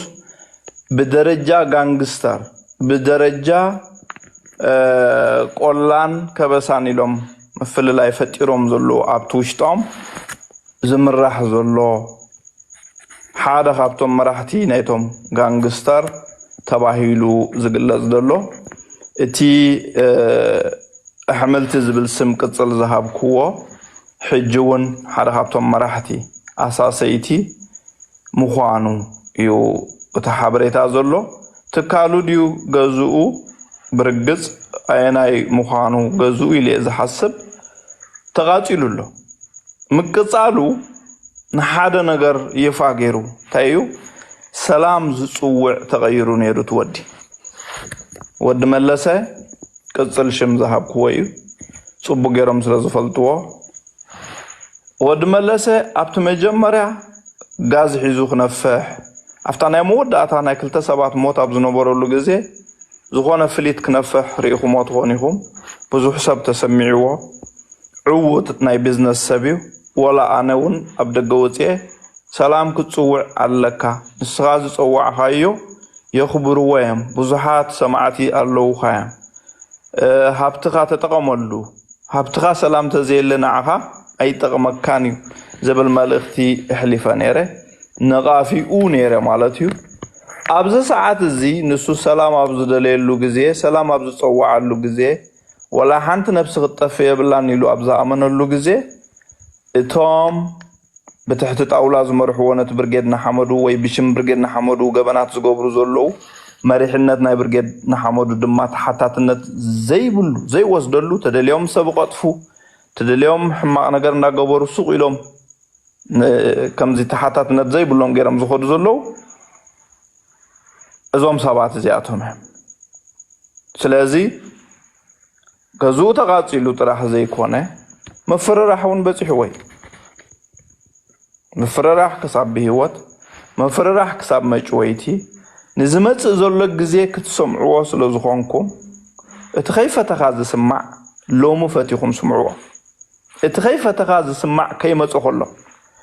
እቲ ደስ ከይበለካ ትሰምዖ ወረ ከይመጽእ ከሎ ሎሚ ስምዑ እዝንኩም ከፊትኩም ስምዕዎ ሰላም ስለዝበለ ኣብ ሓደጋ ይርከባሉ እሱ ጥራሕ አይኮነም ምናልባት መመኽነይታ ከይኮነኩም ናይ በዓል ናይ መንግስት ዳንኤል ታሪክ ሰሚዕኩሞ ትኾኑ ፐርሶናሊቲ زي كنرادادا نخلينا أبوزو حاجات أميتات تناقضنا نقول هنا ناي منجس دانيال قداي ولا نزناتنا ون زي كير زد حرحر انتلو أسأل ميتكم بلوام زبلت إزازنا شباخا طبيكم تفلتوهم نهلاوي ندحنا تنزو تقرأي زك ألس برتو مدفع الجر بيجيو ولا خبزهم برجنا حمدو مالتي ناتنا والكل زاد حرحر ندحر اليو أسأل ميتكم بلوه زبلت إزاز كما حلالف كله زتقاوم منجس دانيال تكالو بحاوي تغطيو بحاو من دادي تغطيو تنايز باو جنباردو كم زقبرو نيرم دو قنصلت دو فلي حيل دو نبلوز ادمنا مولو سمعنا قانقا ابرجدنا حمدو literally ይድገማሉ ስለዚህ መንግስት ዳንኤል ተካሉ ተቃጽሉ ካልኦት ወላ ሽሞም ከጠቀስ አይደልን ኣብ ተካላቶም ሓደጋ ዝወደቆም አለው እዚ ወድ መለሰ ድማ እትዝላዓለ ሃፍታም ዕውት ክባሃል ዝኽእል ንዑውን ሓደጋ በጽሕዎሎ ናይ ፖለቲካ ኦፒኒዮን ተቀያያራዩ ከምዚአበል ተዘይልካ ነገር ከተምጽኻውን ክባሃል ኸሊ ስለዚህ ሰላም ዝጸውዕ ዘበለ ሁሉ ስለምንታይ አጸልሚትኩም በልዎም ይባሃል ንዝበለ ሁሉ ትካሉ ህይወቱ ኣብ ሓደጋ እንዳውደቅካ ትኸይድ እንድሕር ኮንካ እቲ ዝመጽእ ለውጢ ሰላም ዲሞክራሲ ፍትሒ ዝባሃል ኣብ ዓይንኻ ሓመድ ዝደፍን እዩ ትናይ ብርጌድና ሓመዱ ፍትሒ ሓመድ ኣብ ውሽጢ ዓይንኻ ብሌን ዓይንኻ ዝደፍን ይኸውን እምበር ፍትሓዊ ኣካይዳ ክኸውን ኣይክእልን ሕጂ እውን ግዜ ኣሎ ክዕረይ እንተዘይክኢሉ ደው ክብል እንተዘይክኢሉ ዓዊልካ ክዝረበሉ እንተዘይክኢሉ መፍቶ ጎሓሉት እንተደኣ ክንከውን ስቂልና ተጸቢና እመኑኒ ምድላዋት ንኽፍኣት ከም ዘሎ በዛ ኣጋጣሚ ክሕብረኩም ፈቱ ትዝበጻሕናዮ ሓበሬታ ንኽፍኣት ይዳለው ምህላዎም እዚ እውን ተበጽሑ ከም ዘሎ ካብቲ ዝተበጽሐ ምስናይ ጭብጡ ከቕርበልኩም ንሕጂ ኣብዛ ኣጋጢማ ዘላ ጉዳይ ግን እዚኣ ምቅጻልያ ድሕሪ ምቅጻል ግን ኣብ ህይወቱ ድማ ስጋኣት ይወርደሎ ዓገብ ቅድሚ ሕጂ ክነቕፎ ከለኹ ኢኹም ኣፈይ መልእኽ ክዛረብ ርኢኹምኒ ሕጂ ግን ሰላም ስለዝደልየ ናብ ሓደጋ ዘውድቕ ኣካይዳ እንድሕር ደኣ ክኽየድ ርኢኹም ዓገብ መን ይኹን መን ብዘየገድስ ኤርትራዊ ክከባበር ደኣ እምበር ክቀባበር የብሉን ከምታ ምስ ጎረቤትና ዝተመነናያ ደም ክንለጋገስ ደኣ እምበር ደም ክንፋሰስ የብልና እዚ ድምጽ እዚ ናይ ብዙሓት ኤርትራውያን ድምጽ እንተዘይጌርናዮ ናይ ውሑዳት ተዳጌርናዮ ብዙሓት ድማ ዝፍክሩን ዘፈራርሑን እንተዳ ኮይኖም ፍትሒ ቅበጽ ፍትሒ ኩሉ ኣይክእልን ካብቲ ዝገርም ንወርሃ ሓሙሽተ ኣብዚ ሜድያ ብሙሉኡ ጽቡቕ ዝዛረብ ዘሎ ኩሉ ደላይ ሰላም ደላይ ጽቡቕ ከይመስለኩም ንወርሃ ሓሙሽተ ምናልባት ዝኾነ ነገር ምድላዋት በዓላት ንኸይግበር ተዳኣ ተገይሩ መግዚኢ ናይ ባእሲ ኣጽዋር ዝኸውን 1 ሚልዮን ሸከል ንስትገዛ ተቃጺሉሎ 1 ሚልዮን ሸከል ማለት ብውሕዱ 275,000 ዶላር ክኸውን ይኽእል እዩ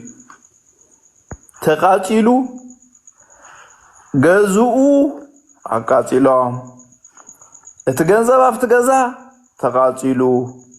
ነዚ ገንዘብ እዚ ተዘይመጽዩ بهوت ودخا بهوت قلندا تبعال مفررح يكايدلو سب ندحر الله وخوينو كابا جمير كاسوبو نخون إذا سبز خي بدل دو نبل سلام سلازو صوعي كي بدل كي تنكف دمسو نخوننا الدمس مخوان بمستير كاب تتأفق دمسي بعوتا تسمعو خدحن سلازو بلسيو تو مخوم زي تفلتو سابات كلو نقر بمستير كتحاسبو واتخوليهم مستأفأ مستير انتا يعبسلو ودو مستأفأ انتا يعبسلو حابتو مسندد مستير انتا يعبسلو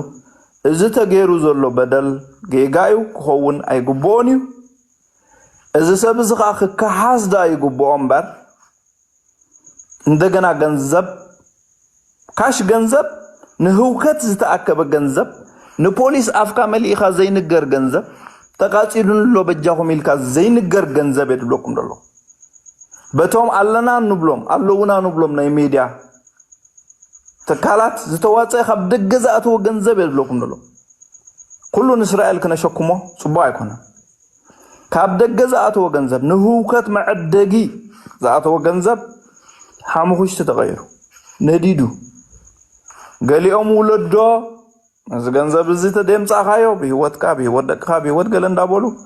መፈረራህ ዛአቶ ካለው ገሊኦም ካብ ምስጢር ተሓዝ ፖሊስ ደባሃል ከይፈልጥ ክንድዝ አክል ገንዘብ መንባሩ ኢሎም ገሊኦም ካ አፈምዱ ዛአጾ ካለው እዚ ኤርትራው ፈልጦን ተዘኪሉ ክንድዝ አክል ሸከል ተዋጪው ንሽግር ንዕግርግር እንደርዳ ዝዋጻ ኮይኑ እስኪ ገዙ ተቃጺሉሉ ሕጂ ገዙኡ ንመምላስ ዝነበሮ ሃብቲ ንመምላስ ዝተጎዱ እንተልዮም ንምድባስ እስከ ኻውን ላዕሊ ሕጂ ካብ ደገው ተዋጪዲ ካብ ገለ ተዋጪ ይሰደደሎም ሰብዮም ህይወት የድልዮም በህይወት ክነብሩ ዝሰርሕዎ ዕሪፎም በሰላም ክነብሩ ዝግባይ ከም ዘይትፈልጡ ኮንኩም ድንን ምንን ናይትበሉ ኣነ ካብ ውሽጥኹም ዝረኽቦ ሓበሬታይ ካብ ኣፍ ደገኹም ተደርቢ ጸንሕ ይኮነን ካብ ማእኸልኩም ዝረኽቦ ሓበሬታይ ስለዚ እዚ ነገር ዝጋጢሙሎ ፖሊስ ኢንቨስቲጌት ክገብሮ ከሎ ሁሉ በምስጢር ክኸውን ይጻዕር ኣሎ ምስጢር ከይቃላዕ እዚ ጥራሕኻ ይኮነን ወዲ መለሰ ምናልባት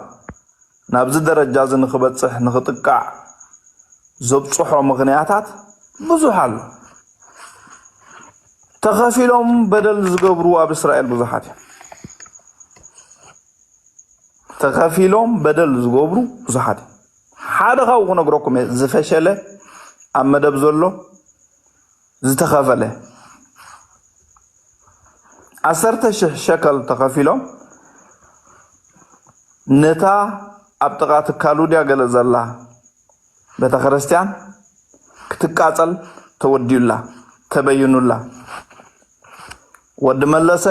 ነዚያ ጉዳይ እዚኣ ኣድሒንዋ ሓንቲ ካብተን ጠንቂ ክኾና ዝኽእላ እዚኣውን እያ ሓደ ሰላም ምድላዩ ቤተ ክርስቲያን ክትቃዕ የብሉን መባሉ ንኣብ ህይወቱ ኣብ ገንዘቡ ኣብ ካልእ ይብጽሓሉ ሶ ሰዓት ክንደይ ዳኹም ደው ክትብሉ ሰዓት ክንደይኹም ደው ክትብሉ ንሳብ መሰሉ ክትዛረቡ ንድሕነቱ ክትዛረቡ እዚ ነገር እዚ ብዘይ ዝኾነ ቅድመ ኩነት ወርሃ 5 ከይበጽሖ ከሎ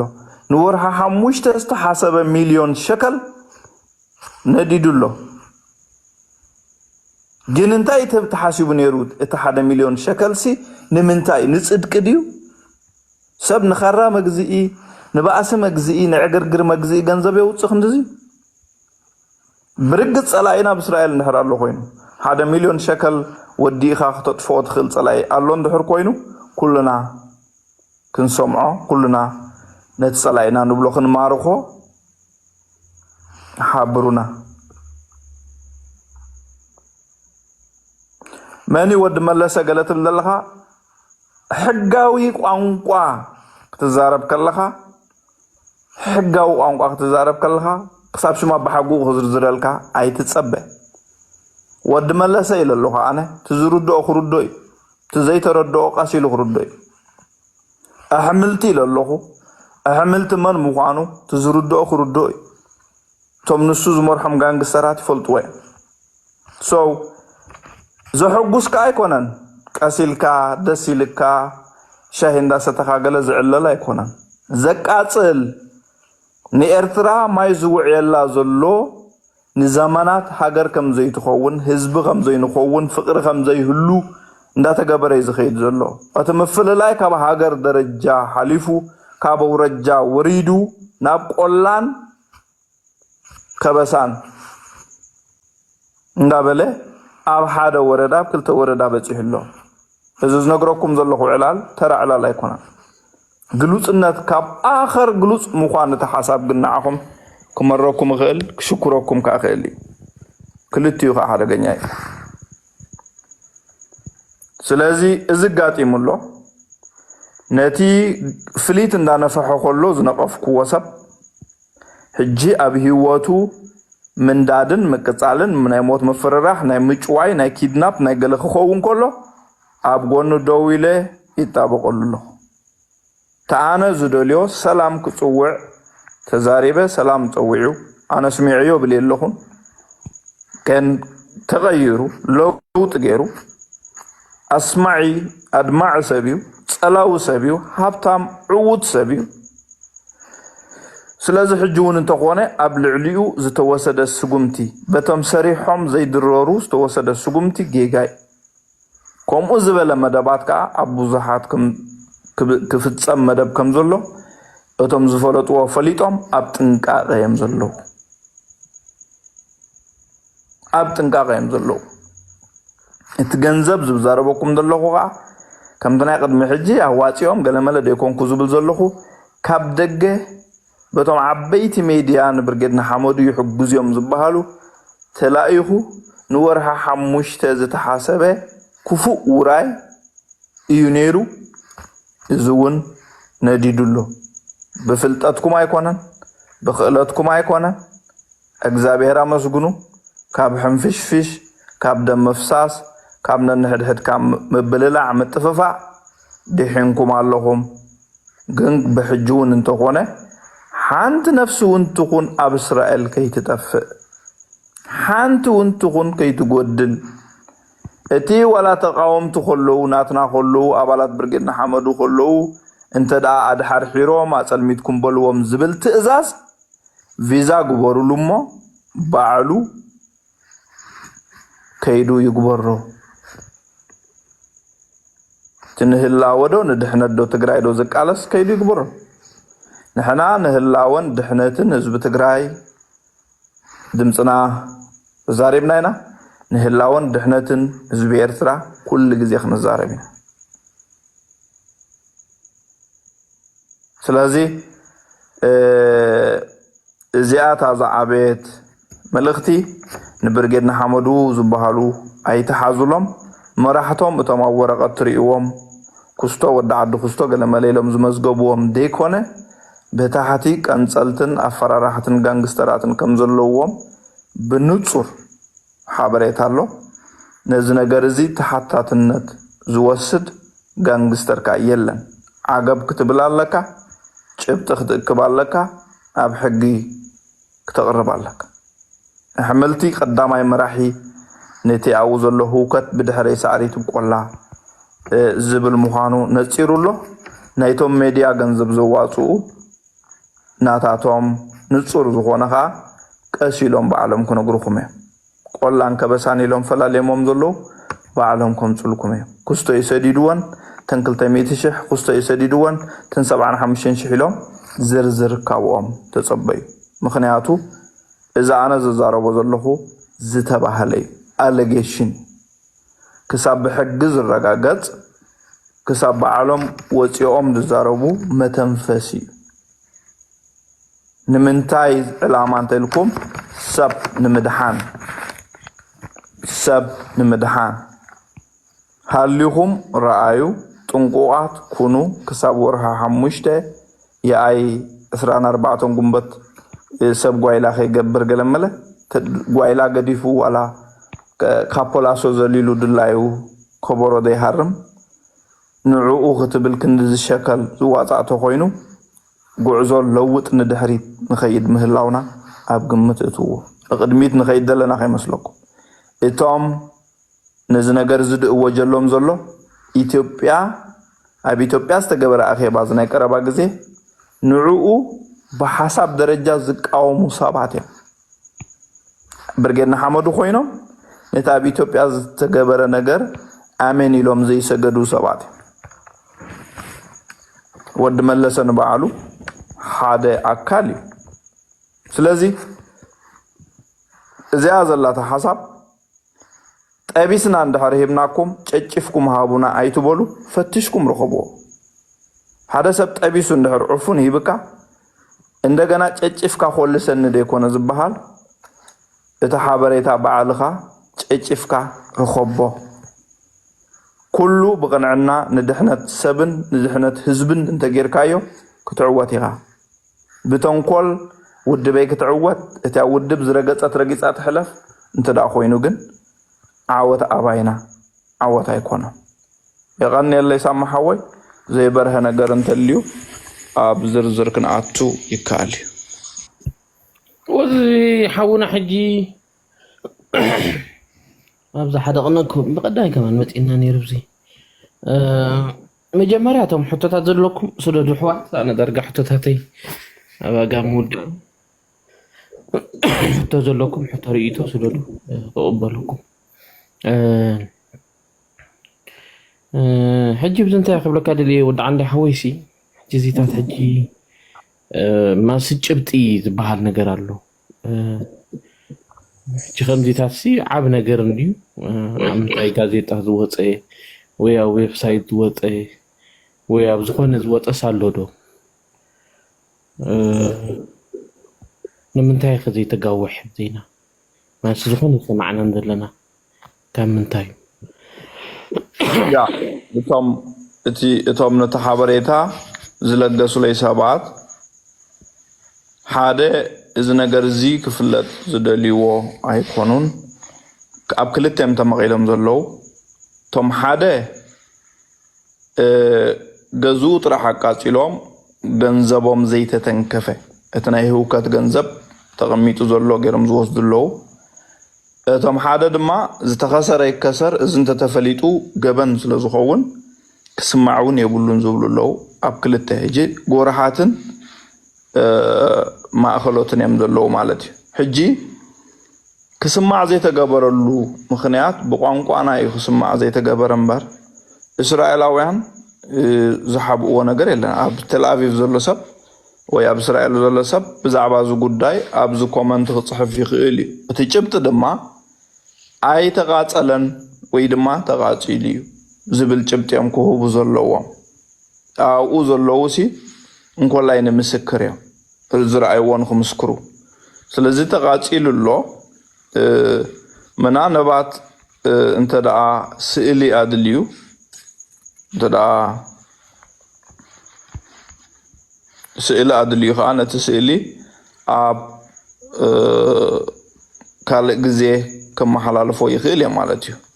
ንምንታይ ንድሕነት ጥራሕ ብገዝኡ ይኮንኩን ዛረብ ዘለኹ ኢንሹራንስ ክህልዎ ክእል ከውን ትገዛ ኢንሹራንስ ዘይብሉ ህይወቱን ሓዳሩን ደቁን ስርሑን ኣሎ እዚ ኸኣይቲ ተኣፋፍ ዝገብሮ እዚ ተኣፋፍ ዝገብሮ ነገር እዩ ስለምንታይ ሰብ ብሲናይ ተጨውዮ ሓሊፉሲ ክጨውየን ወድኻ ክጨውየን ውላድካ እተን ገንዘብ ተዘይወሊድካየን ክትጠፊኢኻ እንዳተባሃለ ስለምንታይ እዩ እዚ ዝግበር ካልኦም ሞ የትረፍ ናይ ሲንዲኬት ኣተሓሳስባ ዘለዎ ሰብ ሎም ምሸት ኣብ ሜድያ ካምፅኦም እቲ ሓዊ ኣጋጣሚ ተቓፂሉ ዘፈራርሓኒ ሰብ የለን እዚኦም ኩለን በለን ክብልዎ ክእሉ እዮም ናይ ዝኾነ ክሪሚናል ማይንድ ኣተሓሳስባ እንድሕር ተረዲእካ ግን ንሓንቲ መዓልቲ ጥራሕ ክትሓብእ ትኽእል እዘን ኣነ ዝብሎም ዘለኹ ንሓንቲ መዓልቲ እንታይ ክገብር ክእል እዩ أجددهم عم ميديام تيوم كقاتل كله فارنيلو يتدنكيل النبل تمفر راح زبها زلو ود عندها يزبولو زفر راح نسبيل لني الكاتزارب كل نجار كوجبرو يخو اليوم جبنن يا حسابن كبتيوم سلازي ولا خمو انت تباهيلو أي تؤمنو تحابريتا خاب حمبرتي ما أخلوم كفت حمبرتهم زروخبو تقولي حابريتاي شبتها تجازا تقاتل له أي تقاتلتن ديتو حسو تجازا ديتو حسو سب كله حسو يخيل تجازا تقاتلها الرجاجتكم قوة بلوا انت رازي تقاتلت أي تقاتلتن بلوا allegation مقانو أقدم سلسلة زاربكو legally نصوري ناتي حبريتا فردي زرقاقوت ودي كونكو تزاري بسي alleged زبهال زولو تباهيلو زولو زورة زولو بحجم الرقاقات زدليو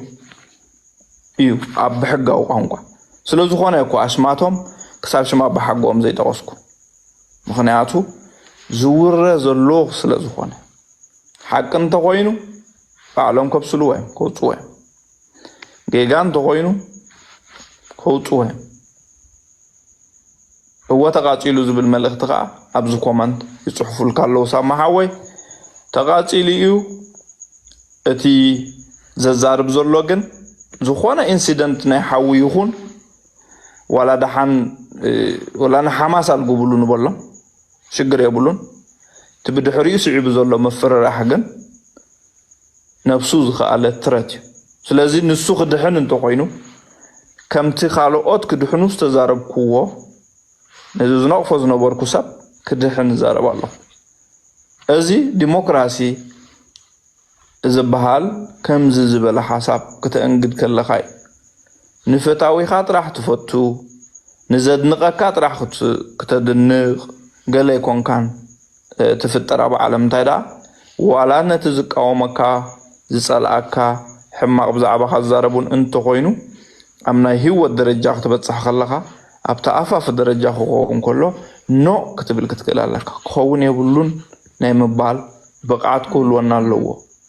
تإرترا وتحساسبا قدم صرفن نيرو قدم كم زبلن نيرو قعسا يكون قلز بحال قوانقوا ناي كل عنة زمسل كترف كخل اللوو سلازي I stand to be corrected تيجازو تقاتلي اتني نمكراهم تحسب جنزبك تقاتلي بحججن نتجنزب ولد زبل حبوب مفرر حلو انت دا زي وليد كايو نتجنزب ناب هيوت كا هيوت ولاد كا هيوت قلنا بولي قتل له نازي دمت راح يدوزو بلو واردياتات ابزي خادو كبلا يكلني እዚ ሰብ እዚ በቲ ዝገበሮ ለውጢ በቲ ዝገበሮ አገብ ቃልሲ ንብርጌድና ሓመዱ ቴልካ ሰማይ ዘደየቦ ንኻልኦት ተቃወምቲ ቴልካ አዳራሹ እንዳሃበ ናብ ብዙሕ ቃልሲ ዘካየደ ሰብ ዋላ ጌጋ ያሃልዎ ጌጉኡ እንተዳ ነቂፍና ንዝበፅሖ ዘሎ ሽግር ድማ ደው ክንብለሉ ይግባይ እዚ ዲሞክራሲያዊ ዝበሃል ቃልሲ እዚ ዲሞክራሲያዊ ዝበሃል ሕቶ ኣብ ክንዲ ክንክሕሶ إلنا نقالس دما أبي هواتو مفرح كبتصحو أي جباني أنت تخيلوا مفل لايكم التعراريوه تقامينا يكونا أنت دا زي تخيلوها إذا سب كحصل لهم بر كفرح يبولون حما زخونا نجر بدل كوردو يبولون thank you سامحاوي well thank you ماك حاوي قلنا عبدي نجزي ذم حواتسي كان مثلا بحد الصرح النبور أكلاتين انت بكم درجة فلالي ووم تحسابهم ما استغع أربع جيسس بحد الصرح النبور دليل فتحهم كمان كتير حجي كم من تاي فلي ووم تبل ودع عندي حوي يا نزيعة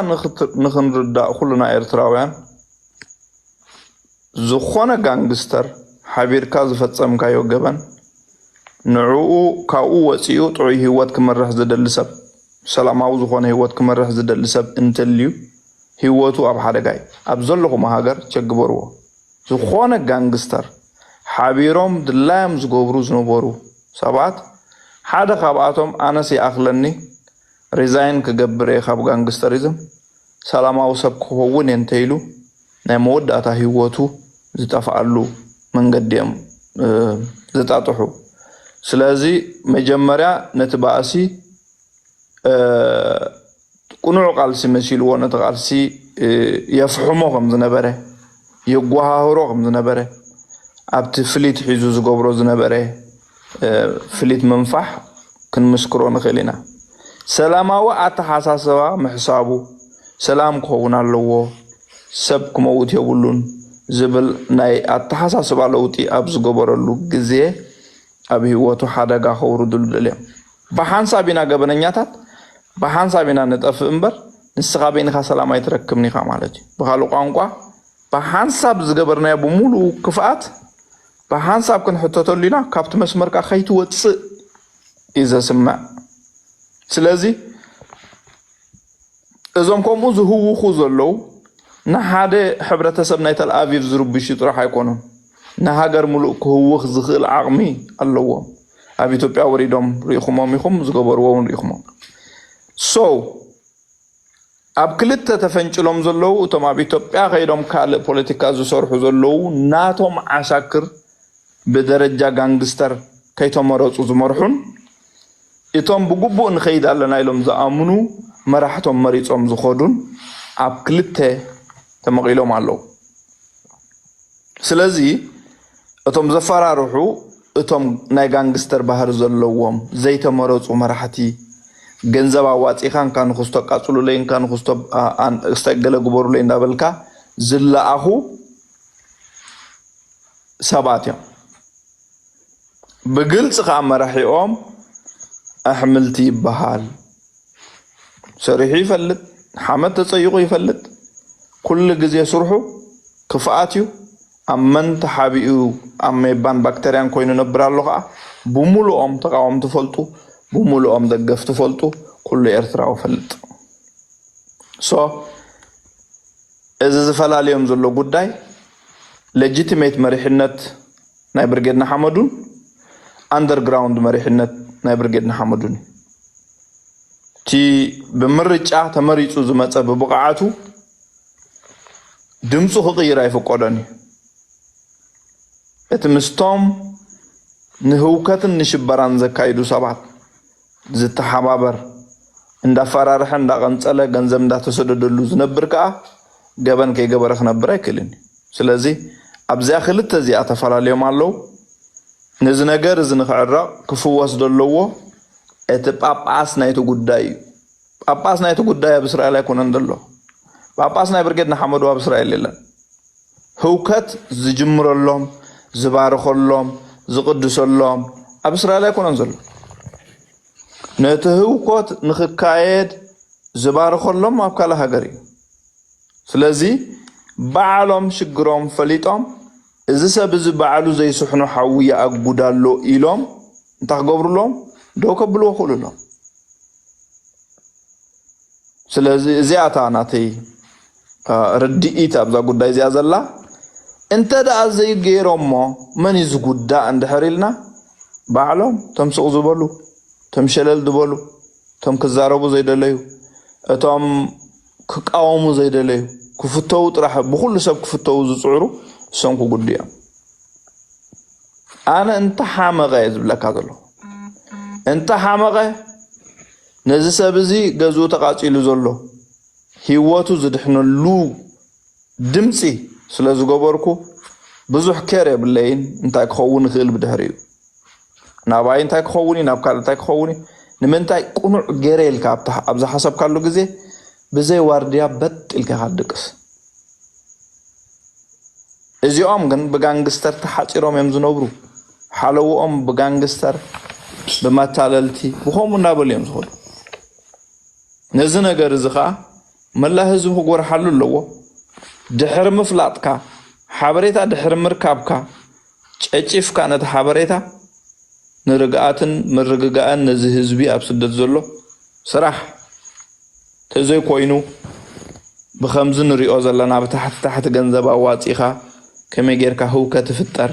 ከመይ ጌርካ ምፍልላይ ይፍጠር ኣፀልሚትኩም በልዎም ገለ እንዳበልካ እንዳጣቃዓኻ ተፋኑ እንድሕር ኮንካ መጻኢኻ ብሓደጋ እዩ ስለዚ ታፍልልዮም حقاون زي حقاون مراحتهم سامحوي كحصرة ثانك يو واحد لكم ذكرنات انتي دي ود عندي حوي مخنياتو سخم زسخل تتصارر تزلو اكلات نديم كساع حما از تباصحو قليم حجي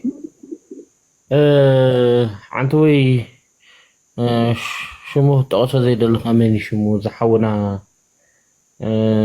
تاخر كيف سوقه انت حملت دي هو حملت الكيف حجي زي حاوناسي نسو مخانو سنتاي جبطلو ودع الدعوه مالسي ولا تم كان جبرتكون انا ولا تم كان جبرتسن عخ مخنيلو خولي سي غير ما ستهم صلوون عقو وين خلتيهم كباسو دليو حجي نسو مخانستاي مال سنتاي سلازولي بخمي يفلت قيل اتا ناي اندرغراوند ناي غانغسترات امرارها ناي باسي ناي هوكت ب10 شكل ب5 شكل كل اخذ خيل اتا نسو زلوا غجله اسو زمرحا غجله ايا سلامنتا ابغو متلاخ بتكابو تلاخ 10 شريحه سلازيتوت دان 10 شريحه سلازيتوت فاليو ني 10 انا يفلطوني 10 تقبلا جبن اقواراج اتاوي يخون الله اتي زلخ زنبر اندحر اب حدغا وديقكو نمن يلخ كم زنبر ايطفوني اذا بحدغا وديقو نبل زلنا سبكو ابت مجمريا زنبره هواهو تلاخا يكون اصلي كابتوم توب مرحتي لا اخاي سلاماو زخونه قانقا مسقيره جن بتوم زلا اخو زنبورو توم شروف نحانت ليتي شروف دو وهابو زنبورو السوما بهوت نعو السيم بتري يتقوم له ስለዚህ እቲ ጭብጢ አይ ሆፕ እቲ ቤት ፍርድና እስራኤል ክረኽቦ ተዛዓበየ ጸሎተይ ፍትሓዊ ትካልና እስራኤል ነዚ አሌጌሽን እዚ ነዚ ዝበሃል ዘሎ ወሬ ክረኽቦ ኣብ መወዳእቱ ከብፅሖ ናይ ብሓቂ ድሌተይ ኣብ ሓያላት ከዓ ስለ ዝኾኑ ዋላ ጭብጥ እንተዝህሉ ከዓኒ نجيف كان حدا كسمع زي دلي كتنقق زي دلي ولا حنت دحنات زبالنا حبرتسب زي قدسو ايتوبونيها سلازي امانوني خونكن دبل دلخو ازي يبحال اللومو از نگر زخا يقبر اللومو ورا حملت نتانا يقولا جروب حبيروا يمرح اللو نتانا يقولا جروب نتانا يصلميتكم بلوم تبل جروب نعم رحوا حبيروا نبرالو اذا اقول حبريت اينتهم كتنققو زدليو ولا اندحر سلام مبالكم مزقت لك خوينسي هو تنققات كونو ادفوكيت خالي سبت تقوم صعادات تقوموا منالبات صعادات دفرح قول سلازلوت حزبنا صعادات تقيمكم ادفوكيت كم زغبر غبرو تزي كوينو ጭብጢ እንዳነገፍካዮ አይኪየድን ሓደ ካብቲ ጭብጢ እኮ መነጊር እኮ አይ ጎደፎ ማቲ ስእሊ ቪዲዮ ሓበሬታ መኒሉ ታይሉ ገለደ ይኮነስ መን ኢሉካ ከማን እኮ ሓደ ጭብጢ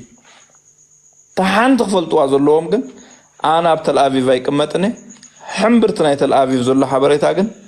أب إيديو قرب كم يجرو خسميعو تايو زلوب أبوشتنا لمن تاني إحنا دي تزاربنا له يتبهلا ولا حدا جاي يغون كو حدا جاي لكم يتزاربكم بمستر حزوز بالتأزاز تما حلالي فوقومي لم تحسوا بمستر حزوه خمس قات يملو أفكم عباسو خمس قات يملو كي تخفونا كي تزاربوا ساكواتا أنا زغبرو زلو جن انتا ريزالتو تتبعي لتحتيته مدحان هيوت نايت السب كم تنسخهم نزوة دقاء حمد تسيق زيف اللي تتابقلو أنا غان عوت هابتام أزي عوت تسمعي كي تفت تابقلو له finished. غان اللي سامحوه